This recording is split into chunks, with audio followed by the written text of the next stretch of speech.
स्वागत है आप सबका आपके अपने channel Sai academy for all में। हम इस वीडियो में बात करने वाले हैं कि कैसे 100% मार्क्स एग्जाम में हम सिक्योर कर सकते हैं, 100% मार्क्स ला सकते हैं। और एक बात मैं आपको यहाँ क्लियर करना चाहूँगा कि 100% मार्क्स से मतलब ये नहीं है कि 100 मार्क्स का पेपर है तो उसमें 100 आउट ऑफ 100, या 80 मार्क्स का एग्जाम है तो 80 आउट ऑफ 80। ये मैं आपको क्लियर कर दूँ, मेरा यहाँ बात हो रही है 100% मार्क्स मीन 100 मार्क्स का एग्जाम है और आपने 95% का अटेम्प्ट किया है बिल्कुल सही जो आपको आता था, और 5 मार्क्स का आपको थोड़ा नहीं आता था। तो मेरा मानना ये है कि आपके 95% कम से कम मार्क्स आने चाहिए जितना आपको आता था। 80 मार्क्स का एग्जाम था, आपने 70 मार्क्स का अटेम्प्ट किया, मतलब कि 70% मार्क्स तो आपके मिनिमम आने ही चाहिए। मतलब जितना पेपर आता था तो वो आपने अटेम्प्ट किया है तो फुल मार्क्स उसमें आने ही चाहिए, वो आपका हक है। लेकिन ऐसा क्या होता है कि हम 70% का मार्क्स का तो आता था, अटेम्प्ट भी मैं फुल मार्क्स का करके आया, 80 में से 80 का अटेम्प्ट करके आया, 70 का बहुत अच्छे से आता था, लेकिन 70 मार्क्स भी नहीं आ पाते। ऐसा क्यों हो पाता है?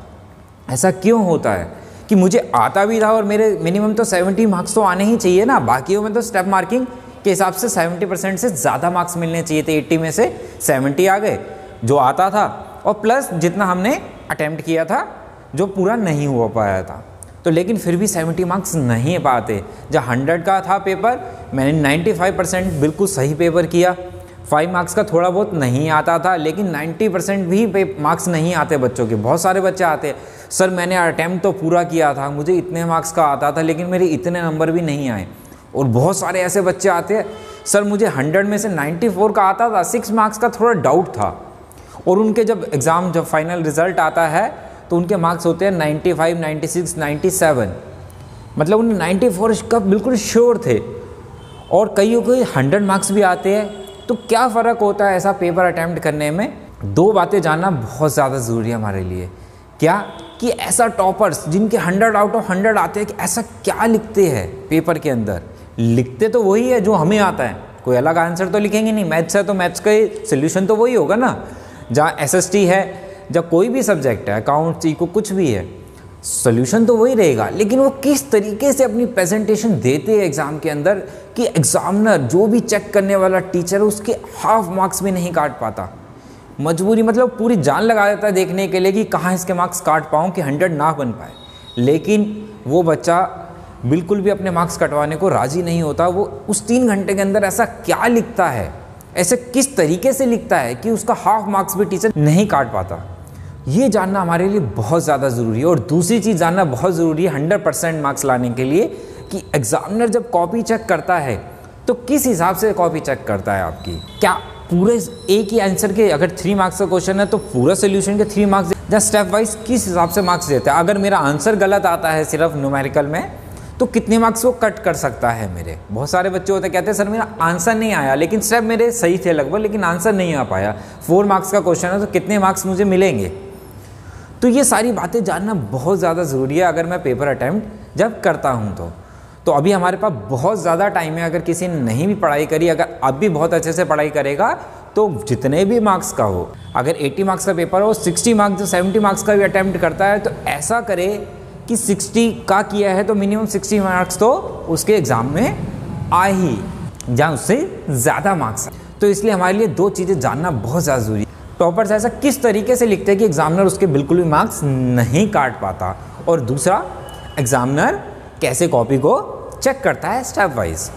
इसके लिए हम आपको लास्ट 2 साल के टॉपर्स की एग्ज़ाम शीट दिखाएंगे कि उसने पेपर को अटैम्प्ट किस तरीके से किया है, मतलब क्या प्रेजेंट किया है उसके अंदर। सोल्यूशन तो वही है जो दूसरे बच्चों ने किया होगा, लेकिन उनके 100 मार्क्स नहीं आए।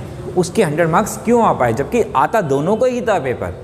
100 मार्क्स का एक बच्चे ने अटैम्प्ट किया, दूसरे ने भी 100% अटैम्प्ट किया, लेकिन एक किया है 95, एक किया है 100। तो उसने किस तरीके से प्रेजेंट किया उस पेपर को, वो जानना है।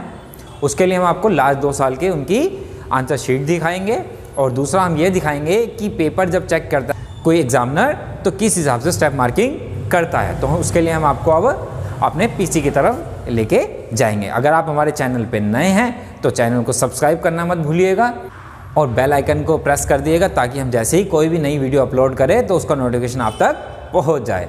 और वीडियो को लाइक करना मत भूलिएगा। हम CBSE की ऑफिशियल साइट पे आ गए हैं। यहाँ सबसे ऊपर आप देख रहे होंगे कि model answer by candidate for examination 2018। यहाँ पे हमें प्रोवाइड करी गई है 2018 के टॉपर्स की आंसर शीट कि टॉपर्स ऐसा कैसे लिखते हैं। हम यहाँ से देख सकते हैं कि उनका हाफ मार्क्स भी टीचर नहीं काट पाता और हमारे मार्क्स क्यों कट जाते हैं। और दूसरा, अगर यहाँ पे एक फ़ायदा हो रहा है इस पेज पे कि आप देखेंगे नीचे सारे सैम्पल पेपर्स दिए गए हैं और लास्ट ईयर्स के पेपर्स भी दिए गए हैं। आप देख सकते हैं वहाँ पे 18 का लास्ट ईयर का पेपर है, सैम्पल पेपर है। आप वहाँ देख सकते हैं कि 2017 का पेपर भी है, 16 का पेपर भी है, सैम्पल पेपर्स भी है, 15 16 के भी पेपर आपको मिल जाएगा, 10th और 12th दोनों के। तो और नीचे मॉडल आंसर शीट 15, 14, 16, 17, 18 कई साल की, पिछले 5-6 साल के टॉपर्स की आंसर शीट भी प्रोवाइड करी गई है। तो इससे हमारे दो फ़ायदा रहता है यहाँ से कि हम उस क्वेश्चन पेपर को सॉल्व करके अपने आंसर भी वेरीफाई कर सकते हैं टॉपर्स के आंसर से कि हमारे आंसर सही आया है या नहीं आया है, और अगर गलत है तो कहाँ से गलत हुआ है, कौन सा स्टेप गलत हुआ है और किस हिसाब से हमें कितने मार्क्स मिलेंगे। अगर वो 3 मार्क्स का क्वेश्चन है तो कितने मार्क्स हमें मिल सकते हैं, तो हम चेक कर सकते हैं अपना। तो देखते हैं जब हम क्लिक करते हैं 2018 पे तो उसकी आंसर शीट कैसी है।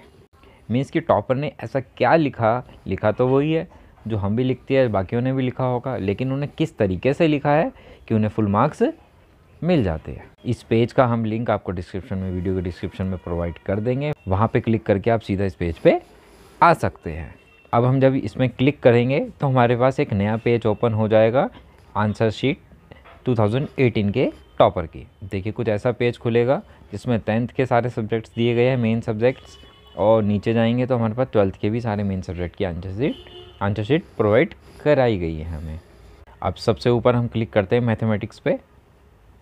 जब क्लिक करेंगे तो हमारे पास एक नया पेज ओपन हो जाएगा जिसमें हमारी आंसर शीट ओपन हो जाएगी। देखिए सबसे पहले सेक्शन डी से स्टार्ट किया है, बिल्कुल लास्ट क्वेश्चन से, क्वेश्चन नंबर 30। देखिए जितनी भी कैलकुलेशन करी गई है, रफ़ कैलकुलेशन सारी साइड में करी गई है और उसे बिल्कुल काटा गया है बाद में, ताकि टीचर को मालूम रहे कि ये कोई रफ़ वर्क किया गया है। देखिए नीचे जाइए, एक एक चीज़ मेंशन करी गई है, डिस्टेंस बिटवीन जो भी फाइंड करना तो उसको मेंशन किया है कि क्या मैंने फाइंड किया है। हम आंसर तो निकालते थे लेकिन क्या निकाला है यही नहीं बताते। देखिए एक एक चीज़ मेंशन करी गई है, आप गौर से देखेंगे तो लोअर डायमीटर कितना है, अपर डायमीटर कितना है, क्या फाइंड करना था, क्या फॉर्मूला बन रहा है। अभी हम बताएंगे जब मार्किंग स्कीम पे जाएंगे कैसे टीचर मार्क्स देता है स्टेप वाइज, वो भी अभी मैं बताऊंगा थोड़ा वीडियो को, इसलिए लास्ट तक देखिएगा। देखिए एक एक फॉर्मूला लिखा है उन्होंने ताकि कोई भी टीचर मार्क्स ना काट पाए। अब इसका फ़ायदा क्या होता है अभी हम लास्ट में बताएंगे आपको, मार्किंग स्कीम जब दिखाऊंगा मैं आपको कि एग्जामिनर किस स्टेप के कितने मार्क्स प्रोवाइड करता है आपको। देखिए एक एक चीज़ मेंशन, कितनी स्पीड गिवन थी, क्या फाइंड करना था, क्या लेट किया है, क्या निकालना है, स्पीड का फॉर्मूला क्या है, टाइम का फॉर्मूला क्या है, हर चीज़ शो करी है, एक एक चीज़ स्टेप वाइज। ठीक है, क्या गिवन है, कंस्ट्रक्शन में क्या है, क्या प्रूफ करना है, because triangle ABC is an equilateral triangle, BD = 1/3 BC, LT2 is equal triangle, bisect base, सब मेंशन किया है एक एक चीज़ की हमने किया क्यों है, ये आया कहाँ से। अगर अब हम दूसरे पेज पे जाएंगे, देखते हैं 2017 के टॉपर ने कैसा पेपर को अटैम्प्ट किया। ज़रूर देखिएगा इसको क्योंकि क्या फ़र्क है दोनों टॉपर्स में। अब मैं 2017 पे क्लिक करूँगा तो यहाँ पे एक फिर से वही पूछ रहा है हमसे कि कौन सा सब्जेक्ट का देखना। हमने मैथ्स पे क्लिक किया तो यहाँ पे एक शीट खुली है जो आपको आंसर शीट के साथ प्रोवाइड होती है कि इसमें आपको कोड रोल नंबर फिल करना होता है, कौन से डेट पे कौन से डे पे आपका सब्जेक्ट कोड क्या था वो टीचर आपको बता देगा जब आपको एग्ज़ाम देने जाएंगे। तो फर्स्ट एग्ज़ाम में आपको सब बता दिया जाएगा, तो हमेशा ही आपको ये फिल करनी होती है। अब देखिए इस टॉपर ने सेक्शन ए से स्टार्ट किया है क्वेश्चन पेपर को सॉल्व करना। पहले वाले ने क्या किया था, तो उसने पीछे से किया था, डी सेक्शन के लास्ट क्वेश्चन ने फर्स्ट क्वेश्चन स्टार्ट। इसका मतलब ये क्लियर है कि हम फर्स्ट से करें या लास्ट से करें, लेकिन एक चीज़ क्लियर है कि अगर डी सेक्शन कर रहे हैं तो पहले डी के सारे करेंगे, ए कर रहे हैं तो पहले ए के सारे क्वेश्चन को सॉल्व करेंगे, फिर दूसरे सेक्शन पे जाएंगे। हम सेक्शन डी सॉल्व किया है तो पहले ए के कंप्लीट करने के बाद डी किया है। देखिए कितना नीट एंड क्लीन, सारा वर्क जो भी रफ वर्क है वो सारा साइड में किया गया है। एक एक चीज़ मेंशन करी गई है, जो क्या गिवन है, क्या फाइंड करना है। अब सी आ गया, देखिए अब सारे सी के किए सॉल्व उन्होंने, पहले डी हो गया, सबसे पहले ए से स्टार्ट किया, फिर डी किया, फिर सी किया। अब देखिए एक एक फॉर्मूला 10 90 cot थीटा किसका रेसिप्रोकल 1/10 सब मेंशन किया गया। बहुत सारे बच्चे होते हैं कैलकुलेशन डायरेक्ट कर लेते हैं और वो गलत हो जाती है कैलकुलेशन, इसलिए आप रफ में जूस सॉल्व करिए कैलकुलेशन को और फिर जो आंसर आए उसको आप अप्लाई करिए क्वेश्चन के अंदर। ताकि कैलकुलेशन के मार्क्स ना कटे और हमारा पूरा आंसर सही हो पाए। अब हम आपको बताते हैं कि जब टीचर चेक करता है किसी आंसर शीट को तो किस हिसाब से मार्क्स देता है। मतलब अगर आंसर मेरा गलत है तो कितने मार्क्स मिलेंगे मुझे, अगर आंसर मेरा गलत है तो 4 में से कितने मार्क्स मिलेंगे, अगर कोई स्टेप बीच में से गलत हो गया तो मुझे फॉर्मूले के कितने मार्क्स मिलेंगे, तो अब हम वो देखेंगे। अब हम एक नए पेज पे आ गए, यहाँ हम क्लिक करेंगे सैम्पल क्वेश्चन पेपर में, तो यहाँ पे हमें 18, 19, 17, 16 के क्वेश्चन पेपर मिल जाएंगे, सैम्पल पेपर जो CBSE ने इशू किए थे। तो आप यहाँ पे ये क्वेश्चन पेपर भी प्रैक्टिस कर सकते हैं। अब देखिए यहाँ पे क्लिक करेंगे तो हमारे पास 2 ऑप्शन आएंगे, एक सैम्पल क्वेश्चन पेपर का और एक मार्किंग स्कीम का। हम मार्किंग स्कीम MS पे क्लिक करेंगे तो यहाँ पे हमारे मार्किंग स्कीम खुल जाएगी। मार्किंग स्कीम मीन्स टीचर जब कोई एग्जामिनर चेक करता है तो उसका ये शीट होती है, वो इसी के हिसाब से आपको मार्क्स देता है एग्ज़ाम के अंदर। देखिए सब सेक्शन है 1 मार्क्स का एक ही स्टेप था तो 1 मार्क्स पूरे एक ही स्टेप के मिले। अगर 2 स्टेप है तो उसमें हाफ मार्क्स 2 स्टेप के है। तो डिपेंड करता है हर क्वेश्चन पे। अभी हम बड़े क्वेश्चंस में देखेंगे नीचे जाके कैसे मार्क्स मिलते हैं। 2 स्टेप है तो 1 मार्क्स है दोनों स्टेप्स के। देखिए हाफ मार्क्स फॉर्मूले का, 1 मार्क्स सॉल्व करने का और हाफ मार्क्स सिर्फ आंसर का है। 2 मार्क्स के क्वेश्चन में हाफ मार्क्स सिर्फ आंसर का है अगर बड़ा आंसर है तो। C सेक्शन है 3 मार्क्स का क्वेश्चन होता है। अगर आप देखेंगे 14 क्वेश्चन तो 1, 1, 1 3 नंबर का क्वेश्चन है, 1, 1 मार्क्स मिला है। देखिए 20 क्वेश्चन में 1 मार्क्स वैल्यू लिखने का और थीटा निकालने का है, हाफ मार्क्स फॉर्मूला लिखने का है, हाफ मार्क्स सोल्यूशन का और 1 मार्क्स का आंसर है। तो इस हिसाब से अगर मेरा आंसर गलत होता तो मुझे 3 में से 2 मार्क्स मिल जाते अगर कैलकुलेशन मेरी गलत होती। यहाँ पे देखिए सिर्फ फॉर्मूला लिखने के 1 मार्क्स है, 1 मार्क्स अप्लाई करने के और 1 मार्क्स का आंसर है। तो 3 मार्क्स के क्वेश्चन को कैसे डिवाइड किया जाता है मार्किंग में, ये आपके लिए जानना बहुत ज़्यादा ज़रूरी है। इसके अकॉर्डिंग आप क्या करिए कि जितने भी क्वेश्चन पेपर लास्ट ईयर के हमारी साइट पे प्रोवाइड है CBSE के, वो सॉल्व करिए। आपके पास टॉपर की आंसर शीट प्रोवाइड है वहीं पे, तो आप क्वेश्चन पेपर को पूरा सॉल्व करिए। इसका मतलब मेरे पास आंसर भी है तो उसके बाद आप उससे मैच करिए टॉपर के हिसाब से और इस मार्किंग के हिसाब से अपने आप को मार्क्स दे के देखिए कि कितने मार्क्स आपके बनते हैं। तो इससे आपकी प्रैक्टिस भी हो जाएगी और आपको ये भी मार्क्स मालूम चल जाएगा कितने मार्क्स आपके कट रहे हैं, जहाँ कितने मार्क्स आपको मिल जाएंगे बोर्ड के पेपर में। ठीक है, अगर आपको ये वीडियो पसंद आई हो तो वीडियो को लाइक करना मत भूलिएगा और कोई भी डाउट हो या क्वायरी हो तो आप हमें मेल कर सकते हैं।